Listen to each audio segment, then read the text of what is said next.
Hello, everybody. In this short presentation, I'll outline my personal linguistic background of where I grew up, how my cultural heritage shaped my language use, how I navigate different dialects at home as well as in the public, and how teachers and communities have responded to my speech. And I'll end with a brief anecdote that captures a meaningful cross-dialect interaction.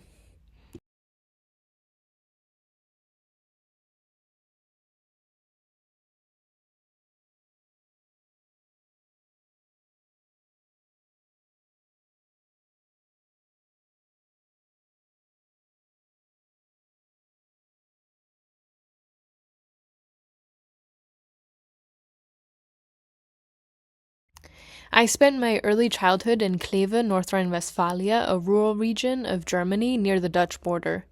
Thus, my early years were shaped by German family routines, how holidays were celebrated, everyday food traditions like Abendbrot, and the use of German as the language of family life. During elementary school, my family moved to the Bay Area in California, and I grew up in Saratoga, a small mountain town.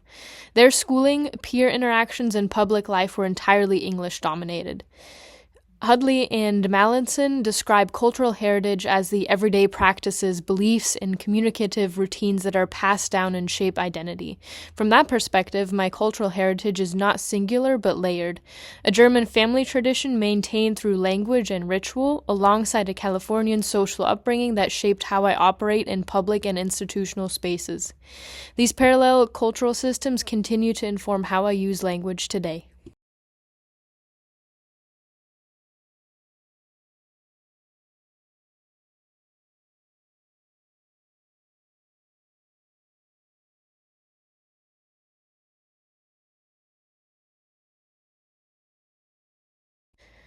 At home, language use is intentionally bilingual. English is my default for daily logistics and interactions within the U.S. context, while German is reserved for family conversations, phone calls with relatives, and culturally significant moments. This division reflects what Hudley and Mallinson describe as functional language allocation in bilingual households, where each language carries specific social and emotional meanings. German, in this case, becomes the language of intimacy and, to some extent, cultural continuity for me. Outside the home, I speak English most exclusively, but that English is not static. My baseline speech reflects on a California influence, and pacing, register, and certain lexical choices shaped by growing up in the Bay Area. Since moving to North Carolina, however, I have noticed subtle accommodations to local speech patterns, especially in notation and conversational rhythm. These are not dramatic by any sense of the imaginations, but small and cumulatively influenced shifts. Rather than switching languages, I shift registers and dialectical features depending on context, academic, professional, or social. Hudley and Mallinson emphasize that this kind of variation is normal and adaptive, showing linguistic competency rather than inconsistency.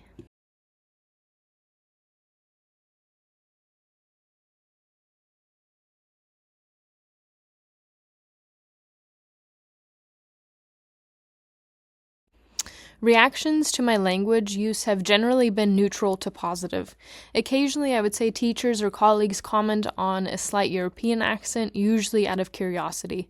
In many academic settings, it goes unnoticed entirely. When it is noticed, it often becomes an opening for discussion rather than a source of difficulty.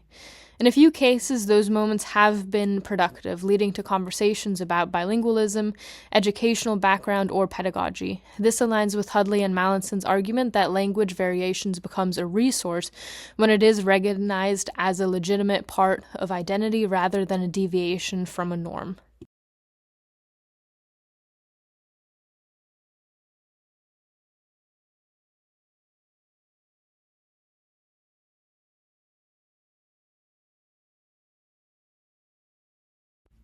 I wanted to end with a brief anecdote that captures a positive cross-dialect experience. After being accepted to UNC Chapel Hill, I called the university while still finishing my contract with the United States Coast Guard. I was sitting in my office surrounded by paperwork, calling to confirm that my GI Bill documentation had been received. The woman who answered spoke with a strong Southern accent, and it immediately struck me with her warmth and patience.